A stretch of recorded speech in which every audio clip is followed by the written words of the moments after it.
Hello friends, welcome to our YouTube channel Agriverse Education. In this video we will discuss the agricultural current affairs of 8 October 2020. And if you want to join our Telegram channel, go through the link given in description box. So starting today's current affairs, first we will discuss the main headlines of today's current affairs. In this, first headline is now farmers of other state will also be able to register in Meri Fasal Mera Byora portal of Haryana. And second headline is Pusa decomposer is complementary and not a substitute. A.K. Singh, Director IARI said. Third headline is Telangana would procure all of paddy, cotton produced in Kharif season, says by Telangana CM. Last headline is Mambo Forum pitches for coordinated research project. तो यहाँ भी हमने जितने headlines के बारे में discuss किया, इनके बारे में हम डिटेल में जानेंगे आने वाली स्लाइड्स पर। और इस करंट अफेयर से बहुत सारे क्वेश्चंस निकल के आएंगे जो एग्जाम के पॉइंट ऑफ व्यू से बहुत ही ज़्यादा रेलेवेंट है, इसलिए वीडियो को लास्ट तक जरूर देखना। तो शुरुआत करते हैं आज के करंट अफेयर्स की। इसमें पहला करंट अफेयर्स है now farmers of other state will also be able to register in Meri Fasal Mera Byora for selling his crops in Haryana state.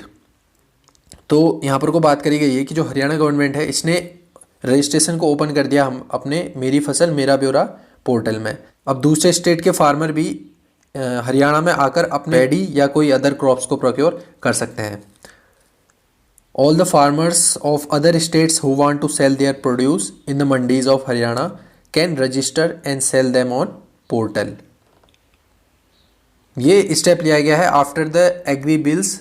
Farmers को एक फ्रीडम देता है कि वो ऑल ओवर द कंट्री कहीं भी जाकर अपना प्रोड्यूस को सेल कर सके। अभी तक 17 लाख कुंटल्स ऑफ पैडी आ चुका है हरियाणा के मंडीज में टिल 6 अक्टूबर, पर इससे 10 लाख कुंटल्स प्रोक्योरमेंट हो चुका है पैडी का।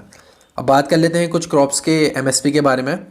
जो पैडी की ग्रेड ए वैरायटी थी उसका जो एमएसपी डिसाइड किया गया इस बार गवर्नमेंट ऑफ इंडिया के द्वारा वो था 1888 रुपये पर क्विंटल, 1888 रुपये पर क्विंटल। दूसरा, जो पैडी की कॉमन वैरायटी होती है उसका एमएसपी डिसाइड किया गया था 1868 रुपये पर क्विंटल। मिलेट का 2150 रुपये पर क्विंटल। ज्वार का 2620 रुपये पर क्विंटल। मेज यानी कि मक्के का 1850 रुपये पर क्विंटल।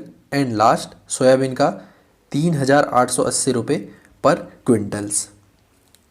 इसमें बस ये पैडी का इंपॉर्टेंट है, पैडी का जरूर याद रखिएगा कि कॉमन वैरायटी का तो 1868 रुपये पर क्विंटल और ग्रेड ए वैरायटी का 1888 रुपये पर क्विंटल। अब आते हैं अगले करंट अफेयर से। Pusa decomposer is complementary and not a substitute, ये कहना है IARI के डायरेक्टर जो A.K. सिंह हैं। तो मैं पहले बता दूं कि ये पूसा डिकम्पोजर है क्या। पूसा डिकम्पोजर एक तरीके का डिकम्पोजर है, बायो डिकम्पोजर है जो बनाया गया है IARI के द्वारा। IARI जो कि पूसा में स्थित है। ये 7 फंजाई का एक मिक्सचर होता है जिनमें इनका कॉकटेल करके एक बायो डिकम्पोजर प्रोड्यूस किया गया जो पैडी स्ट्रॉ के सेल्यूलोज, लिग्निन और पेक्टिन को डिग्रेड करेगा यानी कि डाइजेस्ट करेगा। हाल ही में दिल्ली गवर्नमेंट ने स्टबल बर्निंग को कम करने के लिए ये इनिशिएटिव लिया कि जो ये पूसा डिकम्पोजर है इसका फ्री में छिड़काव किया जाएगा उन फार्मर्स के फील्ड्स में जो स्टबल बर्निंग नहीं करना चाहते हैं। अब बात करी जाए इस प्रिपरेशन को बनाने के लिए कितने लीटर्स ऑफ लिक्विड मिक्सचर बनाना पड़ेगा 1 हेक्टेयर के लिए। तो फार्मर्स 25 लीटर लिक्विड मिक्सचर बना सकते हैं। उसमें 4 कैप्सूल पूसा डिकम्पोजर, जैगरी और चिकपी फ्लोर को मिलाकर 25 लीटर्स लिक्विड मिक्सचर तैयार कर सकते हैं जो कि 1 हेक्टेयर ऑफ लैंड के लिए सफिशिएंट होगा। अब यहाँ ऐसी बात क्यों करी गई है कि पूसा डिकम्पोजर एक कॉम्प्लीमेंट्री है पर ये एक सब्सटीट्यूट नहीं है। अभी तक पूसा डिकम्पोजर काफ़ी हद तक न्यूज़ में था कि ये 20 दिनों में डिकम्पोज करके पैडी स्ट्रॉ को कंपोस्ट में चेंज कर देगा, पर यहाँ इसके कुछ लिमिटेशंस भी हैं, इसकी कुछ खामियां भी हैं। जैसे ये फंजाई जो है इसके अंदर जो फंजाइज हैं ये 30 to 32 डिग्री सेल्सियस पर थ्राइव करने लग जाते हैं जो कि एक टेम्परेचर है इस हार्वेस्टिंग सीजन का। जब हार्वेस्टिंग सीजन आती है पैडी की या हम बोलने की जब वीट की सोइंग करी जाती है उस टाइम ये टेम्परेचर प्रिवेलिंग रहता है न्यू दिल्ली में। अब बात करी जाए अदर ऑप्शंस की जो स्टबल बर्निंग के सब्सटीट्यूट या हम बोल रहे हैं कॉम्प्लीमेंट्री हैं, जैसे हैप्पी सीडर है। हैप्पी सीडर एक ऐसा सीडर है जिसके द्वारा हम वीट की सोइंग कर सकते हैं इन द फील्ड, जब पैडी के स्टॉक फील्ड में ही हैं, उनकी ना बर्निंग कर रखी है ना उनको डिकम्पोज कर रखा है, उसमें डायरेक्टली हम हैप्पी सीडर से सोइंग कर सकते हैं। पर फार्मर्स को ये चीज़ें पसंद नहीं आती, क्योंकि उन्हें फील्ड को पहले क्लियर करना होता है, तब उन्हें वीट की सोइंग करने में ज़्यादा सही लगता है। इसलिए अगर हम हैप्पी सीडर का एक दूसरा विकल्प देखें तो आजकल मार्केट में नया सुपर सीडर कंबाइंस आ चुके हैं। देखो, फार्मर्स प्रिफर कर सकते हैं हैप्पी सीडर को, पर कहीं ना कहीं उन्हें नीट फील्ड यानी कि साफ फील्ड ज़्यादा पसंद आते हैं, इसलिए वहाँ सुपर सीडर कंबाइंस बेहतर काम कर सकते हैं। अब आते हैं अपने पूसा डिकम्पोज़र यानी कि जो ये बायो डिकम्पोज़र है, इस पर आते हैं। इसकी एक और खामी है कि यहाँ वीड मैनेजमेंट में काफ़ी प्रॉब्लम्स आ सकती हैं, क्योंकि यहाँ स्ट्रॉ का रिटेंशन है फील्ड में, जिसकी वजह से यहाँ वीड मैनेजमेंट करने में थोड़ा प्रॉब्लम्स आ सकती हैं। अब आते हैं अगली न्यूज़ पे। Telangana would procure all of paddy cotton produced in kharif season in Telangana, ये कहना है तेलंगाना के सीएम के द्वारा। अभी तक अगर हम देखें तो स्टेट में लगभग 134.87 लाख एकड़्स फील्ड में सोइंग कर चुके हैं इस खरीफ सीजन में, जिसमें से पैडी का कल्टीवेशन किया गया था 52.77 लाख एकड़्स में, और कॉटन का जो कल्टीवेशन किया था 60.36 लाख एकड़्स में। ध्यान रखना यहाँ एकड़्स है ना कि हेक्टेयर है। यहाँ पर सीएम ने ये कहा कि जो पैडी है उसका प्रोक्योरमेंट किया जाएगा पूरा का पूरा आईकेपी और अदर कोऑपरेटिव सोसाइटी के द्वारा। आईकेपी यानी इंदिरा क्रांति पाथम सेंटर्स। अब थोड़ा बात कर लेते हैं कॉटन की एमएसपी के बारे में। यहाँ कॉटन की बात हो रही थी तो कॉटन की एमएसपी के बारे में देख लेते हैं।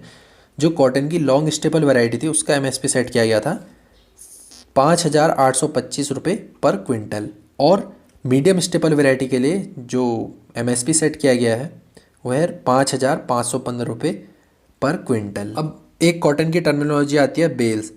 जैसे हम प्रोडक्शन को मेज़र करते हैं बेल्स में कॉटन की, तो अब जान लेते हैं कि ये बेल्स होता है क्या। बेल्स यानी कि इसका वज़न होता है 177.8 किलोग्राम।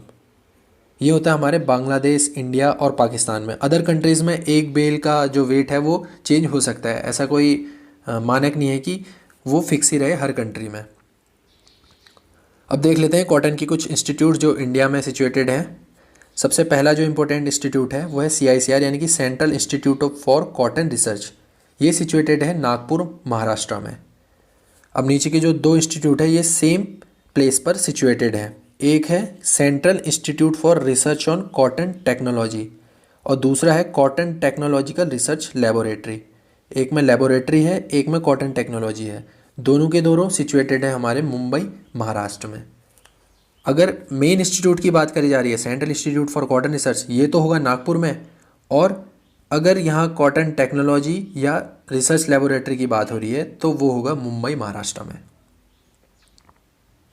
अब आते हैं अगली न्यूज़ पे। Bamboo forum pitches for coordinated research product. तो यहाँ पर हाल ही में इंडिया बैम्बो फोरम के कुछ वॉलंटियर्स हैं, जिसमें 50 से भी ज़्यादा कमिटेड लीडर्स हैं बैम्बो सेक्टर के। उन्होंने एक अपील करी है Indian council of agriculture research से कि इंडिया में all India coordinated research project AICRP on bamboo शुरू किया जाना चाहिए, जिसका इन्होंने यहाँ पर कोई एम ये रखा है कि they want to enhance the ISO code for bamboo so that it could be use with more versatility for building construction purposes. अब इससे पहले की बात करूँ तो इंडिया में ऑलरेडी नेशनल बैम्बो मिशन चलाया जाता है, जिसको लॉन्च किया गया था अक्टूबर 2006 में। और इस नेशनल बैम्बो मिशन का मेन एम ये था कि to increase the area under bamboo plantation in non forest government and private lands across the country. अगर अभी तक देखें तो बैम्बो की जो ग्रोइंग की जाती है वो की जाती है 1.65 लाख स्क्वायर किलोमीटर्स। तो दोस्तों आज के लिए बस इतना ही। मैं उम्मीद करता हूँ कि आपको हमारी वीडियो से कुछ नया सीखने को मिला होगा। Till then tata, bye bye and take care.